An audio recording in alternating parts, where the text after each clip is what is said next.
En Radio Portales de Valparaíso presentamos Revelando.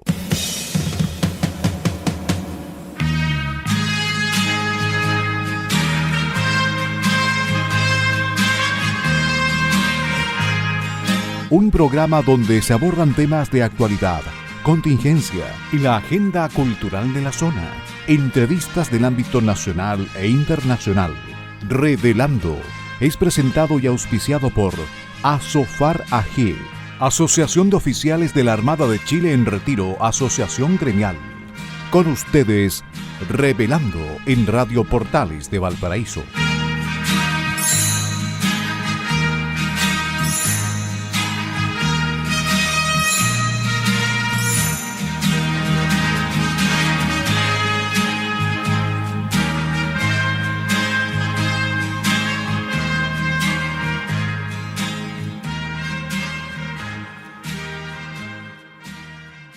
Muy buenas tardes, queridos amigos y auditores de Radio Portales de Valparaíso, la primera de Chile y puerto de fondeo de nuestro espacio radial. Hoy, viernes 7 de febrero de 2025, estamos dando inicio a un nuevo programa de Revelando que los acompaña de lunes a viernes, de 6 a 7 de la tarde. Y hoy, como todos los viernes, junto a ustedes, Francisco Muñoz Pinto y Mario Mateluna Morales, conductores de Revelando de hoy viernes y de todos los viernes. Agradecemos a Radio Portales de Valparaíso que nos abre sus señales en el dial de FM 89.5, AM 840 y también a través de su señal online en la página web www.portalesfm.cl. Y por supuesto, agradecemos a nuestro auspiciador, a quien hace posible que Revelando esté en el aire todos los días junto a ustedes. Nos referimos a la Asociación Gremial de Oficiales de la Armada, ASOFAR. Gracias nuevamente a Radio Portales de Valparaíso y un especial agradecimiento a ASOFAR también. Y como lo hacemos habitualmente al iniciar nuestro programa, saludamos y agradecemos a nuestro gran amigo y colaborador Enzo Alvarado, quien permite que este programa llegue hasta los estudios de Radio Portales de Valparaíso. Insisto en nuestro agradecimiento y saludo a Enzo. Y por supuesto saludamos también y agradecemos a nuestros amigos radiocontroladores de Radio Portales de Valparaíso que colocan finalmente este programa en el aire. Nos referimos a don Luis Salinas y a don Gerardo Terán, a quien entre paréntesis, don Gerardo Terán tuve la oportunidad de conocer el sábado pasado, que estuve ahí acompañando a Francisco Palma en el programa Una Sola Voz. Así es que conocí ahí a don Gerardo Terán. Y un paréntesis muy chiquitito, le reconocí y le agradecí por la magnífica programación musical de Radio Portales de Valparaíso. A mí me encanta la programación musical de Radio Portales de Valparaíso. Muy bien, pues muy buenas tardes, queridos amigos. Perdón, muy buenas tardes. Francisco, ¿cómo está usted en este nuevo viernes, primer viernes de febrero, del segundo mes del año, Francisco? Hola Mario, hola Enzo. Estaba persiguiendo que me estaba dejando afuera, pero ya, ok. Perdonado Mario, soy auditorio, muy buenas tardes. Un gusto estar con ustedes nuevamente, Radio Portales, como siempre, muy agradecido. Y así pues Enzo. No, Francisco. Francisco. Oye, Francisco, así pues, iniciamos febrero, el último mes de verano, y entre paréntesis, escuchaba este comentario en otro programa, lo escuchaba más de una oportunidad en realidad, pero uno va a las tiendas y ahora todo es ya Colegio. colegio, escolar. Claro, claro. No, es tremendo. En noviembre ya es Navidad. En primero de febrero ya es colegio. No sé cuándo es Halloween. Ya Halloween, yo no conocía Halloween y de repente empecé a ver unas tiendas con colores, ¿cómo se llama? Naranja, unos colores anaranjados, que es la cuestión, y te invaden, ¿cómo se llama? Con los ¿Cierto? temas que vienen, pero con bastante anticipación. El retail hace su pega. Quiere Así es. vender, quiere ganar lucas. Y en eso están. Ahora, es decisión de cada uno qué No, comprar por cierto, y cuándo comprarlo. por cierto. Ahora, no sé, yo quiero mirar una mirada de la parte llena del vaso. Que comiencen con tanta anticipación también permite a la gente, a la gente dosificar. Entonces, bueno, parte de los útiles o parte de algunas cosas las compro en febrero y otras partes y otras cosas las compro después en marzo, digamos, sí. Podría ser, digamos, que tenga su lado Sí. bueno también, Y digamos. si tomé vacaciones en enero, tengo todo el tiempo del mundo en febrero con las tiendas bastante despejadas como para preocuparme del problema. Ese es otro tema, ese es otro tema, efectivamente, no dejar para última hora, y a última hora normalmente hay mucha gente en el mismo tema, se acaban los productos y parte la desesperación. Bueno, pero así es la vida. Ya, vamos entonces con las efemérides nacionales y navales de la presente semana. Vamos. La primera, 5 de febrero de 1558. Caupolicán es capturado en Tucapel por Alonso de Reynoso y muere después de haber sido sometido a la tortura de la pica. Qué tremenda forma de morir. En la Marina de Chile, el nombre de este héroe araucano ha sido dado a dos remolcadores de puerto. Uno de 28 toneladas construido en los arsenales de Talcahuano en 1927, que prestó servicios hasta 1957, y otro entregado en préstamo por Estados Unidos en 1961. 3 de Eh, febrero de... sí, perdón, cortito, es que la Marina de Chile normalmente ha reconocido a héroes araucanos en sus buques. Actualmente tenemos al Colo-Colo, al Galvarino, son remolcadores potentísimos, digamos, remolcadores de alta mar o de apoyo a la flota. Recordemos que hasta no hace muchos años atrás están en servicio las torpederas, la Fresia, la Tegualda, la Guacolda y me falta una, Quidora. y la Quidora. Claro, si normalmente la Marina de Chile ha Y el nombrado araucano, el tremendo, el petrolero el araucano, como reconocimiento, digamos, a la etnia. así es, así es. Así es, Francisco, quería agregar. Gracias, Mario, por el complemento. 3 de febrero de 1820. Durante la campaña para destruir la escuadra española, Lord Thomas Alexander Cochrane logra la toma de Corral y Valdivia. Corral y Valdivia, dicho ¿cómo se llama? Como complemento, era una fortificación española muy dura y que queda Valdivia y Chiloé. En este momento estamos recordando en 1820 la caída de Valdivia. A raíz de la audaz acción de los patriotas, los fuertes cercanos al puerto establecido en la entrada del río Valdivia pasaron a manos de los partidarios del gobierno de O'Higgins, quedando como única fuerza realista en el territorio la existente en la isla grande de Chiloé, como lo habíamos comentado. La acción reveló por completo el alma y la inteligencia del marino inglés. 7 de febrero de 1866. Se produce el combate naval de Aptao entre buques de la flota española del Pacífico y la escuadra chilena-peruana que conforman la fragata Apurímac, las corbetas Unión y América y la goleta Covadonga.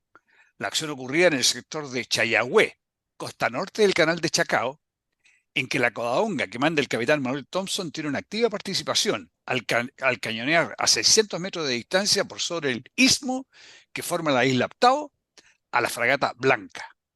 Termina sin vencedores ni vencidos, debido a que las naves españolas no se animaron a cortar la distancia, ya que implicaba para ellos un riesgo serio de varar por desconocimiento detallado de la hidrografía de Aptao. Aún así, se considera una victoria estratégica de la escuadra aliada al evitar que los barcos españoles cumplieran su objetivo de destruir la escuadra aliada. Este combate, Mario, no sé si tú alguna vez has visitado el lugar, seguro que lo has visitado, pero si no sé si lo Claro. has visitado alguna vez con ojos del combate adaptado. Es un lugar de canales, islas, enmarañados, y efectivamente los buques nunca estuvieron eh, en, digamos, en línea directa, en línea visual Claro. directa, sin tener una isla entre medio, porque es un lugar bastante intrincado desde el punto de vista de la geografía. Y es curioso porque normalmente hablamos de Chile, Perú, contra España, y estamos hablando de Valparaíso al norte. Y este es el único combate de esa referencia que fue ahí un poco al sur de Puerto Montt, como dice la crónica, al norte del canal de Chacao, muy, muy cerca de Pargua, ahí donde se embarca para cruzar a la isla de Chiloé.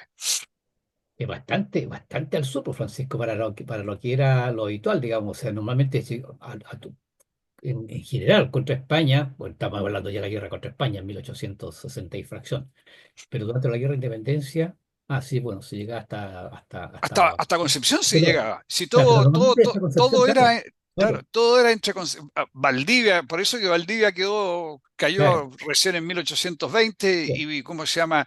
Y Chiloé más tarde. Todo era entre Concepción y Valparaíso. Igual Entonces para eso. parece, Claro. a uno le llama la atención y dice, ¿qué estaban haciendo allá en Aptao? Bueno, ahí Están se al, encontraron y ahí se están al sur. enfrentaron. Claro.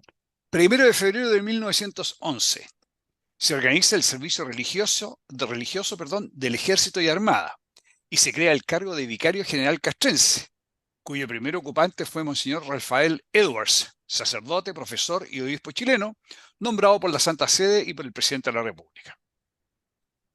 No obstante lo anterior, el primer capellán de la Armada fue el presbítero peruano Cayetano Requena, quien fue nombrado el 18 de agosto de 1819. El nombramiento fue realizado por el dictor supremo Bernardo Higgins Riquelme.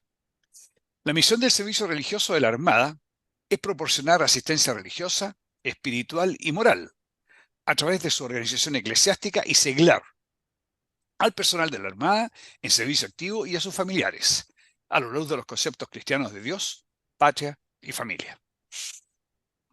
2 de febrero de 1933. Los gobiernos de Chile y Argentina firman un acta en Mendoza para buscar solución a la cuestión del canal Beagle. Desde siempre hemos tenido problemas en el canal Beagle con los argentinos. El conflicto es generado por el desacuerdo sobre la soberanía de las islas ubicadas entre la parte oriental del canal, recorrido por el HMS Beagle hacia la primera mitad del siglo XIX, y el Cabo de Hornos. Estamos hablando principalmente Picton, Lennox y Nueva, y una serie otra más de una gran cantidad de otras islas que hay ahí en el sector. Decía, este, este, eh, este conflicto estará caracterizado por momentos de tensión y distensión, que terminarán con la propuesta hecha en 1984 por la Santa Sede, que otorgó las islas en disputa a Chile y una parte de la zona económica exclusiva que ellas generan a la Argentina. La verdad es que desde el punto de vista jurídico, las islas son chilenas y esta proposición que hizo la Santa Sede de cederle algo a los argentinos fue una fórmula para destrabar el conflicto. Sí es. 6 de febrero de 1947. Se inaugura la primera estación naval chilena en la Antártica, con el nombre de Estación Meteorológica y Radiotelegráfica Soberanía, ubicada en latitud 62 grados 29 minutos sur y longitud 59 grados 30 minutos oeste, en la Bahía de Chile, en la isla Greenwich. Un año después fue renombrada como Base Naval Arturo Prat. En realidad, cada uno le digan 62 grados, etcétera, dice poco, pero es bien al sur.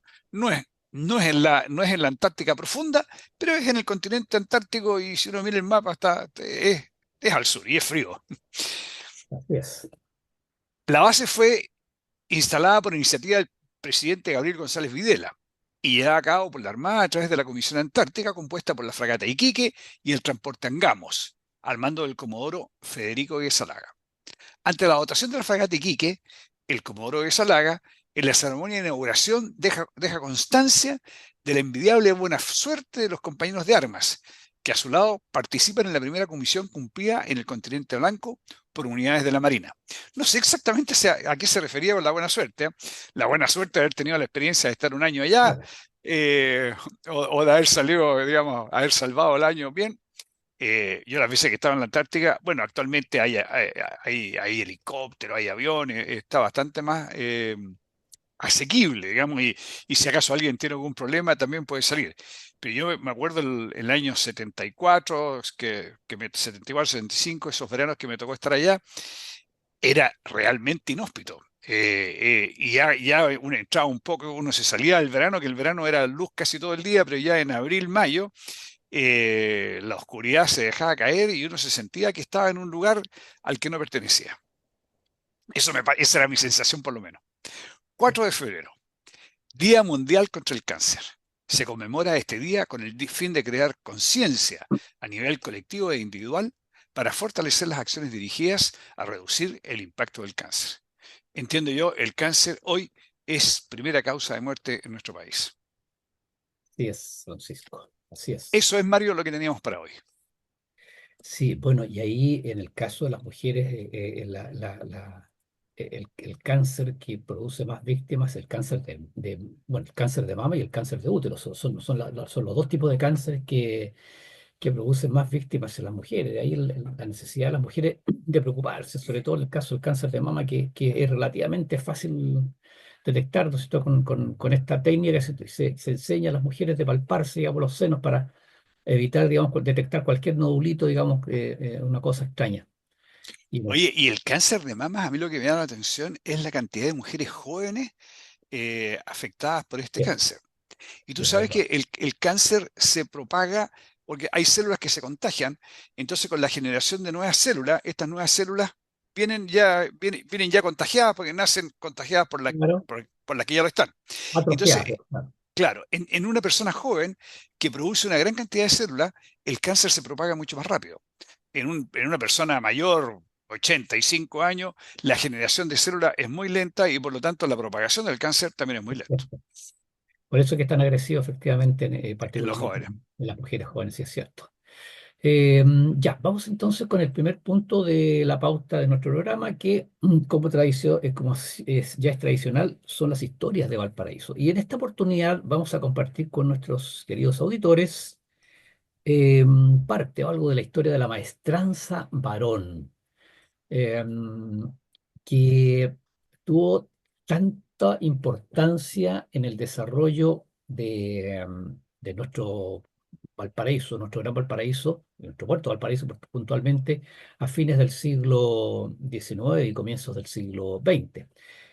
Para esta crónica tenemos como referencia la memoria de título de la egresada de arquitectura, la señorita Paula López González, y la información que nos provee el Consejo de Monumentos Nacionales. Oye, Mario, y te complemento en base a otras, ¿cómo se llama? Temas que hemos tratado acá. El desarrollo del ferrocarril a Valparaíso es el responsable del nacimiento de la ciudad de Viña del Mar.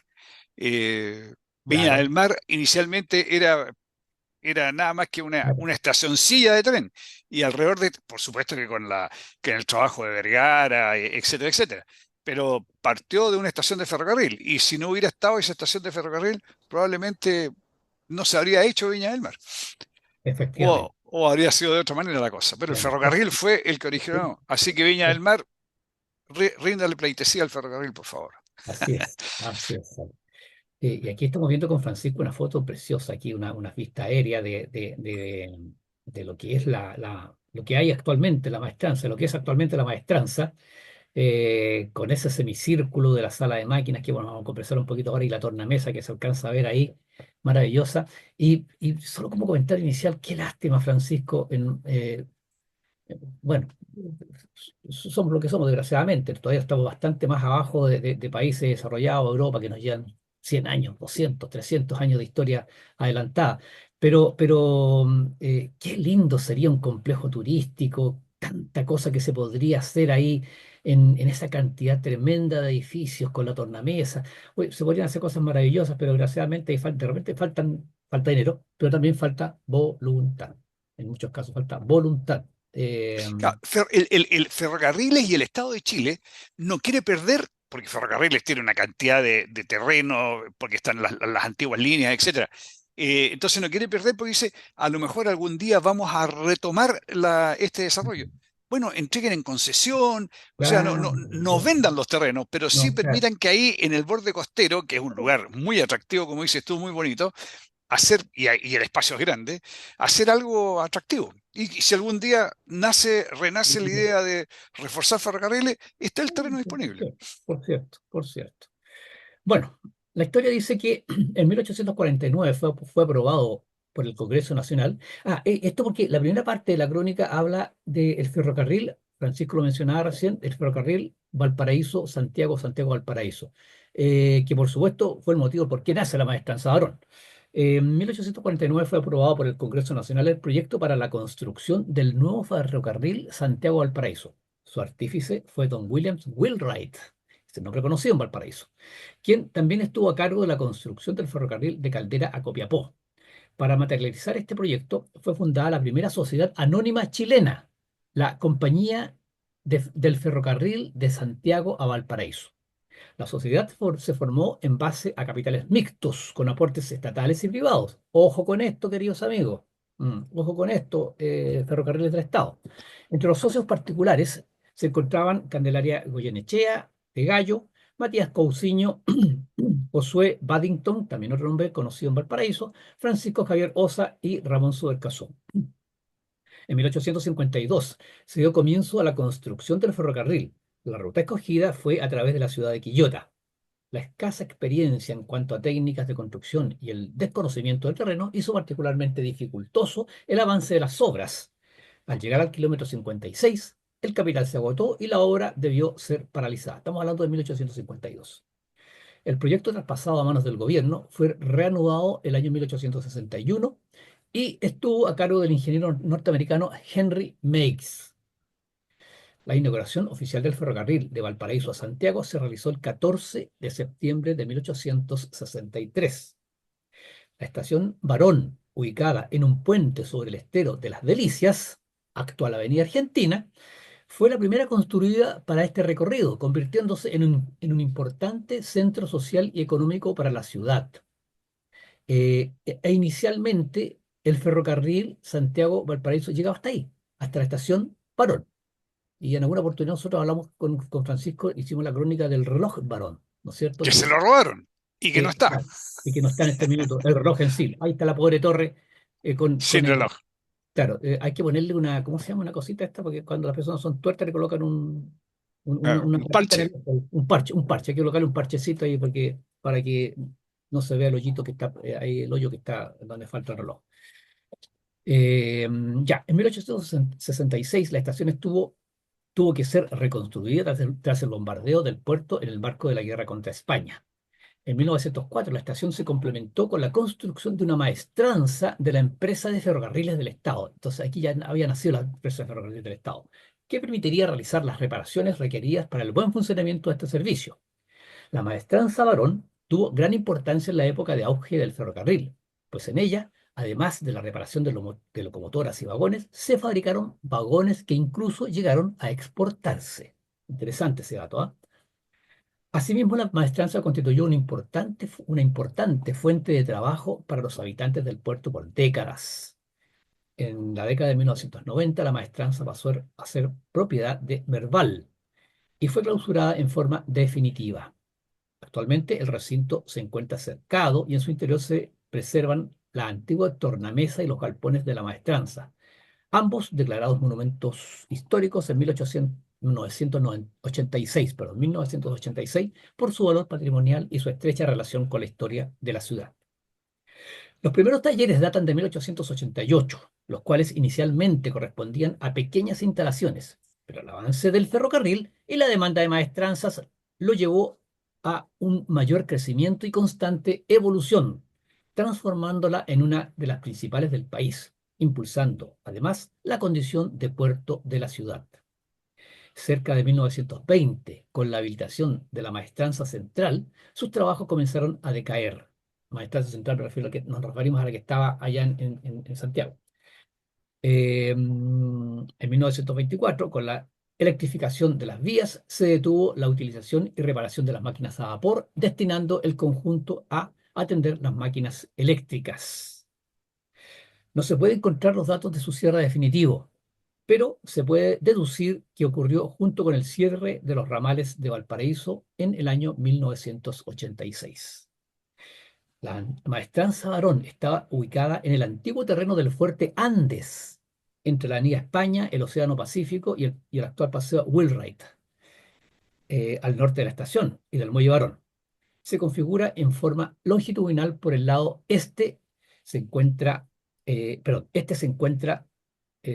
por el lado este se encuentra el paseo peatonal Wheelwright, que enfrenta el mar casi directamente. Por su lado oeste están las antiguas líneas del tren y el actual recorrido del metro Merval. El complejo Maestranza Barón está constituido por la casa de máquinas, que está compuesta por 14 ejes de marcos triples rígidos, acartelados de hormigón armado, colocados de forma radial.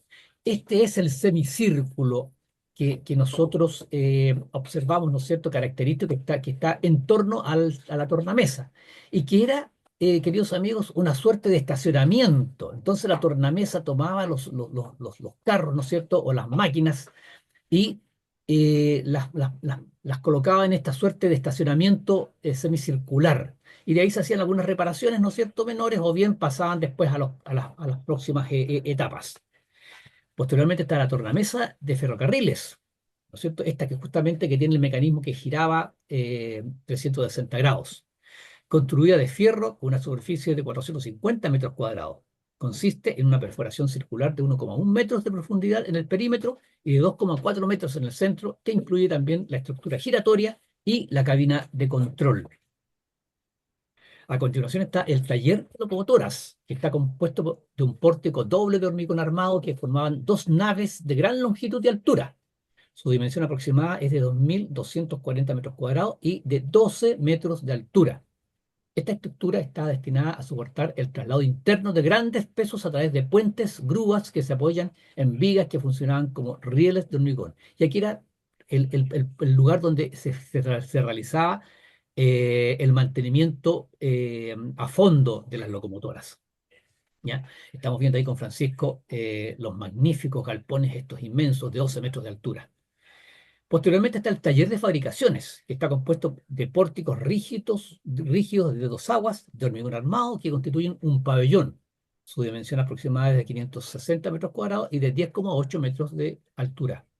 Su estructura primaria se conforma de un pórtico que se distribuyen de forma paralela, constituyendo un volumen longitudinal. Sin embargo, esto dista del interior, el cual está dividido en tres talleres separados por funcionalidad. Entonces estaba el taller de frenos, el taller de calderas y el taller de herrería, a los cuales se tiene acceso de forma independiente por la fachada lateral. Y por último está la administración. Esta construcción es de 2 pisos de albañilería confinada con losas de hormigón armado. Su dimensión aproximada es de 190 metros cuadrados. Presenta pilares y vigas de hormigón armado con cerramientos de albañilería. Su estructura responde a la función de oficinas y espacios que no requieren grandes luces ni alturas. Francisco, se nos hizo muy tarde, vamos a dejar hasta aquí y terminamos con la historia de estación de la maestranza Aarón después de la pausa. ¿Te parece? Me parece bien. Oye, cortito, para despedirnos, recomendación, cuando ustedes vayan, circulen por la Avenida España, ya sea en bus o en tren, echen una miradita hacia la maestranza y lo que se alcanza a ver, traten de imaginarse la tremenda estructura que había ahí, la tremenda infraestructura que había ahí en ese lugar. Vamos. Muy bien, queridos amigos, estamos de regreso para iniciar el segundo bloque de su programa Revelando. Agradecemos nuevamente a nuestra querida Radio Portales de Valparaíso, que nos permite estar junto a ustedes, llegar hasta sus hogares, hasta su lugar de trabajo, hasta, ¿cómo se llama? Hasta el lugar donde los turistas están veraneando y están conociendo la programación de Radio Portales, una programación distinta, diferente, muy agradable para el verano. Y también, por supuesto, agradecemos y recordamos a la Asociación de Oficiales de la Armada en Retiro, ASOFAR, auspiciador de Revelando, que como dijimos al comienzo del programa que va de lunes a viernes de 6 a 7 de la tarde, y el día viernes, Francisco Muñoz Pinto y quien les habla, Mario Luna Morales, conductores de los programas de los días viernes. Nos quedaba una colita de la historia de Valparaíso, el primer bloque que hicimos de la maestranza Barón. En realidad eran muy poquitos, solamente terminar de agregar que la maestranza Barón fue un taller ferroviario ubicado a un costado de la estación Barón, de la actual estación Barón en la ciudad de Valparaíso, construida, como dijimos, en 1904, que prestó servicios hasta 1990 y fue declarada Monumento Nacional de Chile en la categoría de zona típica de protección para toda la zona que fuera el extenso complejo ferroviario, y en la categoría de monumento histórico las edificaciones correspondientes a la antigua tornamesa y los viejos galpones, mediante decreto supremo número 1552 del 3 de diciembre de 1986. Ahora recién, en septiembre de 2024, la empresa de ferrocarriles del Estado adjudicó el estudio para el diagnóstico de la maestranza en Valparaíso, que va a ser realizado por el Centro de Investigación, Desarrollo e Innovación de Estructuras y Materiales de la Universidad de Chile. Pero ya uno revisa en internet, hay varios estudios. Dios quiera que este estudio sea el comienzo de la recuperación de este espacio que es tan hermoso y que se podrían hacer cosas tan lindas ahí si se invirtiera algo de recursos y se permitiera, ¿no es cierto, Francisco, lo que usted lo mencionaba, que que la empresa privada invierta. No nos cabe menos duda que habría muchos interesados en invertir y construir un polo de desarrollo en esa hermosísima zona costera de nuestro Gran Valparaíso. Respetando tal como lo hicieron los que han tenido oportunidad de ir a Buenos Aires, que han ido al, ¿cómo se llama el sector de los almacenes? Puerto Madero, Puerto Madero. Oye, claro. no tocaron ni un almacén, ahí están todos los almacenes, Claro. ¿cómo se llama? Conservados, pero adentro están los mejores, o en algún momento eran los mejores, las mejores perriadas de Buenos Aires, etcétera, y lo hicieron fantástico. Ahí sí, aquí se podría hacer exactamente lo mismo. Y como decíamos antes, si algún día se requieren estos terrenos porque se revitaliza la, ¿cómo se llama? La actividad ferroviaria, ahí están disponibles los terrenos.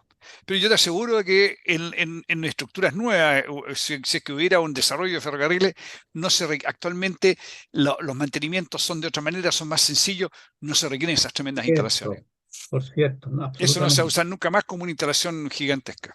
Así es, así es. No, además de que todo lo que está construido fue construido para el tema del mantenimiento de las máquinas a vapor. Lo decía la crónica, que con la irrupción de la electricidad y de la motricidad en base a electricidad de los locomotoras, comenzó a decaer. Sí, ese fue el comienzo, 1924.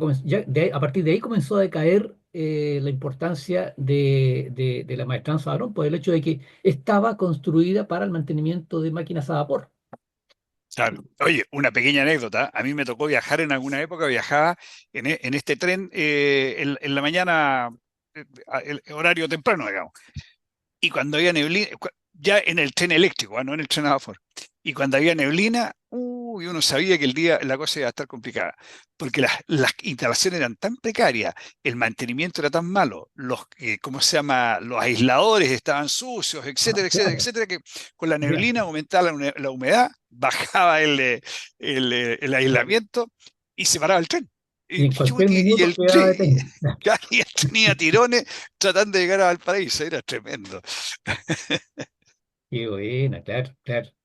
Bueno, ya, continuemos entonces con la pauta y vamos con el segundo tema de nuestra pauta del día de hoy, que hemos titulado Tiro de gracia a enfermos oncológicos. A ver, en realidad ayer trascendió a la prensa, y esto a raíz de que lo acabamos de recordar con Francisco, el 4 de febrero, el Día Mundial contra el Cáncer. Y nuestra ex Universo fue, o Miss Mundo, no me acuerdo, Mi creo que universo, Universo, claro, mi nuestra universo. ex Universo, Cecilia Boloco, envió una carta al Ministerio, perdón, al Mercurio de Santiago. Eh, Cecilia Boloco ella es fundadora de la organización CARE, Cáncer, Acceso, Red y Esperanza. Y en esta carta califica como un tiro de gracia la rebaja presupuestaria para el Ministerio de Salud de 16 millones 16 mil millones de pesos. 16 mil millones de pesos a través, como digo, de esta carta que envió al diario. Es una extensa carta que ustedes pueden revisar ahí en el diario, en donde ella dice, por ejemplo, dice que comillas, cuando las listas de espera en salud, que por más de 3 años han superado los 3 millones de pacientes, y el cáncer, siendo la primera causa de muerte, suma casi 60.000 casos al año y más de 31.000 fallecidos en el mismo periodo, el gobierno pareciera habernos dado el tiro de gracias, casi 16 mil millones en recorte para la salud. Eso dijo Siria Boloco. Bueno, la señora ministra de Salud, doña Jimena Aguilera, respondió diciendo, comillas, nadie está contento con que le rebajen el presupuesto.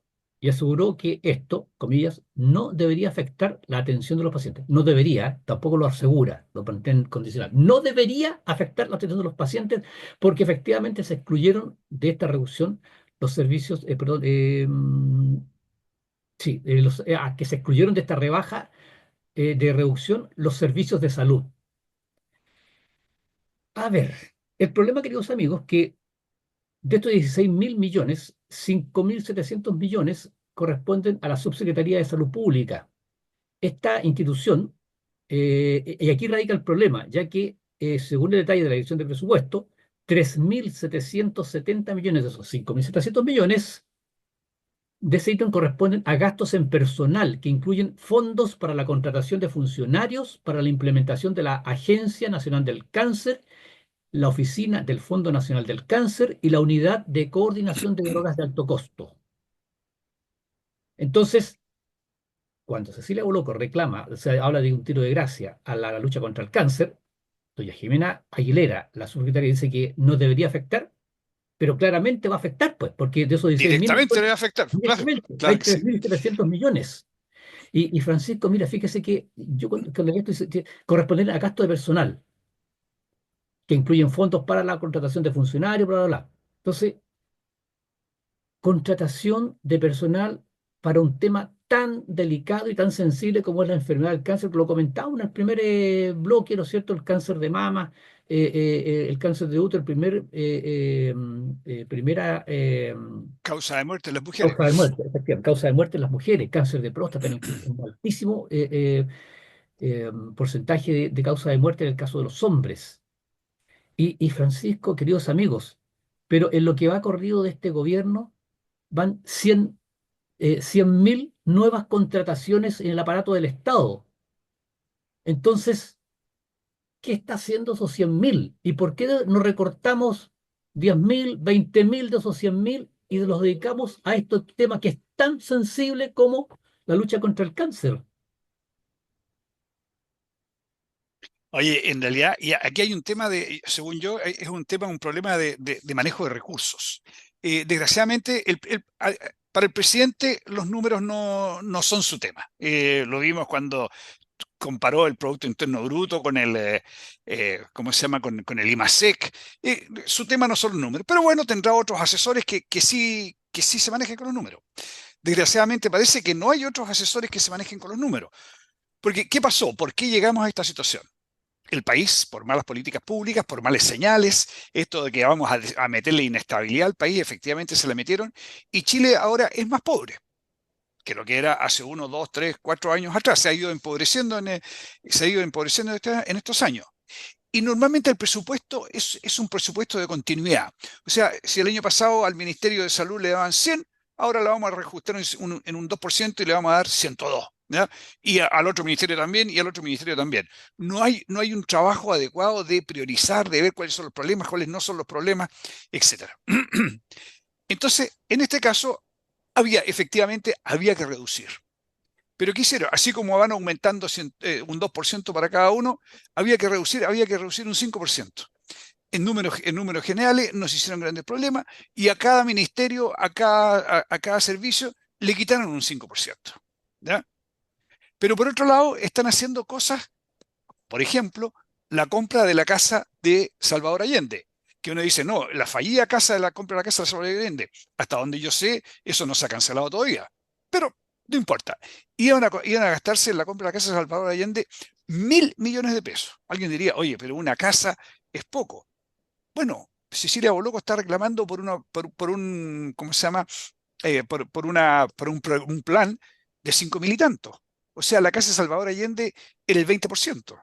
Claro. Y lo que está hablando Mario Mateluna es el 20%, si no se compra la casa de Salvador Allende, se podría financiar un 20% del plan del tema para el cáncer. Lo que decía Mario, hace un par de programas atrás estábamos comentando un programa que decía el costo para el Estado, no necesariamente el sueldo de la persona, el costo para el Estado de un empleado promedio, de un empleado estatal promedio, era 2,5 millones de pesos. Claro. Pensemos que estos 100.000 empleados ganan sueldos más bajos, capaz que esté equivocado, pero pongamos que el costo para el Estado de estos no son nada, 2,5 millones de pesos, supongamos que es 1,5 millones de pesos. Eso significa que mensualmente se está gastando 150.000 millones de pesos en estos 100.000 empleados. Oye, Claro. esos 150 millones de pesos en 6 meses, estaba leyendo ahí, estaba viendo, daría para financiar todo el gasto que se requiere, que dicen los especialistas que se requiere en salud para solucionar el problema de las listas de espera Ahorita y espera. de las 30.000 personas anuales que se están muriendo aquí en Chile. Pero desgraciadamente a nuestras autoridades los números no les conversan. ¿Ya? Entonces, no se dan cuenta, no comprenden el tremendo impacto que tiene tener 100.000 personas, 100.000 nuevos contratados en el Estado que no hacen nada, o que no se nota que es lo que hacen, porque yo no he visto ninguna eficiencia, no he visto ningún cambio, no he visto qué han aportado estos 100.000 No se millones, ha mejorado la estos 100.000 salud, personas. no Pero se ha sí he mejorado la visto, salud, no se ha mejorado la educación, no se ha mejorado nada, la nada, infraestructura, no falta nada. pero sí veo, tengo a la vista el tremendo impacto económico que esto tiene y las tremendas falencias que tenemos en una serie de actividades, como por ejemplo salud, ni hablar de seguridad, ni hablar de educación.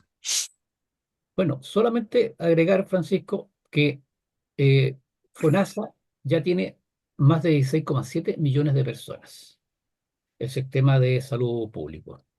Que por supuesto todos sabemos que los últimos años ha experimentado un tremendo estrés agudizado por la pandemia y por las atenciones de cirugía atrasada, a lo que se suma la crisis de las ISAPRES, que ha provocado un importante desplazamiento hacia la atención estatal. Eh, bueno, y Oye, el último comentario, malo, disculpe. Querían cerrar las ISAPRES. Que- y no hablemos del tema, ¿cómo se llama? De que sí, que bueno, que la cuestión. Pero el impacto económico que habría tenido, porque ¿quién se iba a hacer cargo de todas las plata de las ISAPRES? El Estado se iba a tener que hacer cargo. El impacto que habría tenido cerrar las ISAPRES, y como lo he dicho antes, el impacto que habría tenido en los más pobres, porque los más ricos se las habrían arreglado de alguna manera, pero los más pobres habrían quedado al final de la cola de la lista de espera. No habría quedado lista de espera, al final de la cola de los que quieren entrar a la lista de espera habrían quedado los más pobres. Sí, eso hacen cosas que no tienen sentido, que los números no hablan. Los números dicen, si les hablaran un poquitito los números, se darían cuenta que las cosas que están haciendo son imposibles, son brutalidades y afectan tremendamente a las personas. bueno, pero en palabras del señor ministro ¿cómo se llama? Eh, ¿De Ministro de economía? Hacienda, no, ministro de Hacienda, el señor Allá. Marcel, tenemos la mejor directora de presupuesto de la historia, pues. Tenemos la mejor directora de presupuesto. Y este es otro tema, a lo mejor lo tomamos en el próximo programa, Francisco, la cantidad de errores que ha cometido permanentemente la dirección de presupuesto. Ya, se nos está pasando el programa, Francisco. Vamos con el próximo tema, que hemos titulado Don Otto, o sea, como Don Otto vender el sillón. A ver, el señor ministro de Agricultura anunció este miércoles, don Esteban Valenzuela, el cierre de parques y reservas nacionales producto de las altas temperaturas en la zona centro-sur del país. Esto va a significar el cierre de parques y reservas entre las regiones de Valparaíso y la región de Araucanía, en la provincia de Malleco. O sea, prácticamente en todo el país, casi en todo el país, ¿no? Eh, o en la mitad del país, ¿vale? No tanto, en la mitad del país. Esto se debe, ¿no es cierto?, a que viene una ola de calor, ¿no es cierto?, donde en partes en sectores, digo, van a haber temperaturas hasta de 40 grados. Y dijo el señor Esteban Valenzuela que llevamos lamentablemente un 6% más de incendios forestales en comparación con la temporada anterior. Pareciera que esta fuera como una medida de toda lógica. O sea, bueno, hay altas temperaturas, cerremos los parques y reservas, ¿no es cierto?, para evitar de que entre gente y se disminuya la posibilidad de que se produzcan incendios forestales. Pero la pregunta es, ¿cuántos incendios forestales provocan los turistas? Eh, entonces, por eso Los hay, pero no son los más. sí, pero efectivamente los hay. Pero cuando uno escucha, ¿no es cierto?, hablar de los grandes incendios, no sé, me acuerdo que hace muchos años atrás, uno que hubo allá en la reserva de En Torres del Paine hubo uno muy Torres grande del que quería por Paine, un poquito, pero que el turista está identificado, estaban las normas bueno, que... eran unos turistas israelíes que provocaron incendios.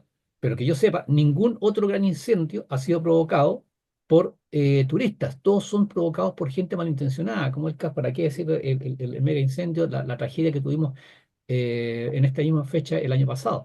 Entonces, pareciera eso. Pero el problema es que aquí quienes están levantando la voz son la empresa de turismo de Chile, el FEDETUR, que llamó a las autoridades, comillas, no sacrificar el turismo y buscar otras alternativas para prevenir los incendios forestales.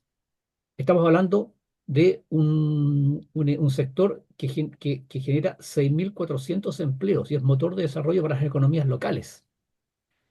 Aquí estamos hablando, ¿no es cierto?, de empresas de turismo que organizan trekking, organizan excursiones, bueno, en muchos que tienen locales, ¿no es cierto?, que están junto a los parques y reservas, hoteles, restaurantes, qué sé yo, y todo esto se va a ver afectado porque no va a haber afluencia de visitantes. Entonces, la pregunta es, a ver, para que no se reproduzcan, no sé, voy a exagerar, ¿ah? Para que no se produzcan accidentes automovilísticos, cerremos las calles, pues, y que no circulen autos. Oye, Mario, déjame ponerte un par de ejemplos, ¿Mm? porque nuestras autoridades, nuestras actuales autoridades, tienen esa costumbre de vender el sillón.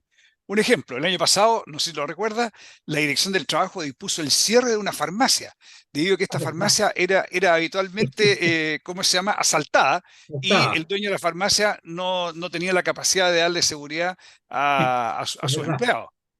es verdad, Otro, otro, ¿qué pasa cuando hay narcofunerales? Se cierran los colegios. claro. Para que, o sea, vendemos el sillón y ¿cómo se llama? Y hay muchas, es una forma de proceder. Oye, ¿qué hacemos? No, vendamos el sillón y listo. Así es, así es. Oye, Pero y no hay conciencia. La labor del Estado es permitir que la nación siga funcionando, ¿ya? Y aquí están haciendo exactamente lo contrario. Ante un problema, paremos a la nación, pues. Cerremos los parques, efectivamente, cerremos los efectivamente, colegios, cerremos las farmacias. efectivamente, claro. Cerremos los bancos para que no los asalten. Claro, cerremos las tiendas para que no las asalten. También lo han Pero, propuesto, también, o sea, también le han echado la culpa a las tiendas ¿sí? cuando no ha habido Bueno, grandes asaltos en los centros es verdad, comerciales. en el Oye, centro comercial. culpa a las tiendas que no tienen un sistema de seguridad Un adecuado. sistema de seguridad, es verdad, es cierto. Bueno, ahí estamos, pues. Así es que si usted tiene algún familiar o usted mismo trabaja en el área de turismo, prepárese porque, perdón, esta te parece segunda vez, ¿ah? Segunda vez, en enero ya hubo un cierre también de varios días de los parques y reservas por, para, comillas, evitar la producción de incendios forestales. Y vamos al último tema que hemos denominado el vil cálculo electoral. A ver, eh, está en discusión ahora y se ha hablado mucho estos últimos días del tema del voto de los extranjeros. El presidente Boric presentó 12 indicaciones al proyecto de ley que establece multas para los electores que no sufraguen en elecciones y plebiscitos. Tres de estas indicaciones pretenden imponer restricciones al voto extranjero. Por ejemplo, que el derecho a sufragio solo lo pueden ejercer en elecciones municipales y plebiscitos comunales. Uno. Dos. Requisito como un certificado de antecedentes penales. Y el otro, estamos de 12, que puedan votar aquellos extranjeros con residencia definitiva en el país. Lo curioso de esto, que esto va absolutamente en contra de lo que el Frente Amplio, el Partido Comunista y el Partido Socialista defendieron el año 2020, cuando se trabajó la ley de migraciones, que inicialmente presentaba el requerimiento, y presentaron un requerimiento de inconstitucionalidad al Tribunal Constitucional, argumentando que 14 artículos manifestaban un enfoque restrictivo y discriminatorio respecto al ejercicio de los derechos fundamentales de las personas migrantes. Entonces, qué curioso, Francisco, cómo de 2020 que tenía una mirada, ¿no es cierto?, que todos los extranjeros voten, ahora quieren limitar a los extranjeros que voten. ¿Pero por qué esto? Porque claro, pues, se dieron cuenta que la mayoría de los migrantes son venezolanos y los venezolanos que vienen arrancando de una dictadura marxista, por supuesto, son contrarios del voto a la izquierda, pues. Entonces, claro, por eso que ahora quieren limitar el voto de los extranjeros. Ellos tienen una dicotomía tremenda, Mario, porque por un lado ellos quieren quedar bien parados frente a las Naciones Unidas y frente al Foro de Sao Paulo, me imagino que también le tienen cierta pleitesía, respecto de que Chile es un país abierto, sin barreras, etcétera. Pero hay otro factor que es más poderoso, que es que ellos quieren el poder. El poder es mucho más, para ellos el poder es mucho más importante. Y resulta de que el ser un país abierto y darle a los inmigrantes todos los derechos que les corresponden va en contra de la mantención del poder. Y por lo tanto se subordinan al deseo de mantenerse en el poder Y ahí están. Así es. Agreguemos a esto, queridos amigos, la regularización de los 182.000 migrantes. Estamos hablando del título, el Bill Cálculo Electoral. Agreguemos esto. Qué curioso, Francisco, justo ahora, en año de elecciones parlamentarias y presidenciales, pero esta cuestión sí es una cosa absolutamente calculada, ¿no es cierto? Cuando partieron con el sistema de empadronamiento, ¿no es cierto? ¿Cómo le llaman? El sistema de empadronamiento tenía un nombre. Voluntario era. No, era por la No. tecnología utilizada. Pero bueno, el sistema de empadronamiento que empadronan a 182.000 migrantes, que pretende regularizar el gobierno, justo quieren hacerlo efectivo ahora este año. Curioso, año de elecciones. Entonces, aquí está, pero claramente, queridos amigos, el vil cálculo electoral. ¿O no, Francisco? Sí, de todas maneras. O sea, no hay otra justificación que esa. Y como te digo, a pesar de su pleitesía a las Naciones Unidas y al Foro de Sao Paulo, pero el poder es más fuerte, ¿ya? Y la posibilidad de acceder a mantenerse en el poder, ¿cómo se llama? Jugando con el tema de los derechos de los inmigrantes, lo supera. Y ahí, y ahí se mantienen en esa área. Bueno, ¿para qué hablar de la inmigración irregular? Que ese lo hemos conversado y ese es tema para otro programa. Pero ahí tenemos 182.000 migrantes, ¿no es cierto?, que van a venir a engrosar, ¿no es cierto?, las largas listas de espera, los problemas de la educación, los problemas ¿cómo se llama?, del mercado laboral, etcétera, etcétera, etcétera. Ya, Francisco, hemos llegado al final del programa. Tenemos que despedirnos de nuestros auditores. Señores auditores, ha sido un gusto haber tenido la oportunidad de compartir con ustedes nuevamente. Nos vemos el próximo viernes en este mismo horario. Queridos amigos, como siempre, les decimos al finalizar nuestro programa, les deseamos de corazón su sintonía, les agradecemos, perdón, de corazón su sintonía, les deseamos que tengan un muy buen fin de semana y nos encontramos el próximo viernes, si Dios quiere. Continúen en la sintonía de Radio Portales de Valparaíso y que tengan una muy buena tarde-noche. En Radio Portales de Valparaíso hemos presentado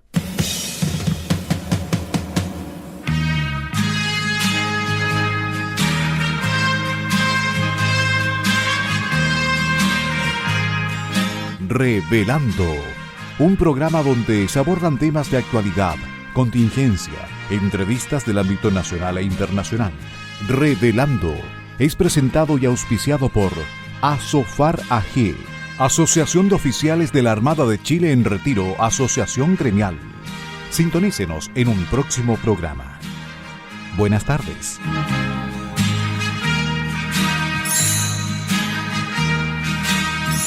Las opiniones vertidas en este programa son de exclusiva responsabilidad de quienes las emiten y no representan necesariamente el pensamiento de Radio Portales de Valparaíso.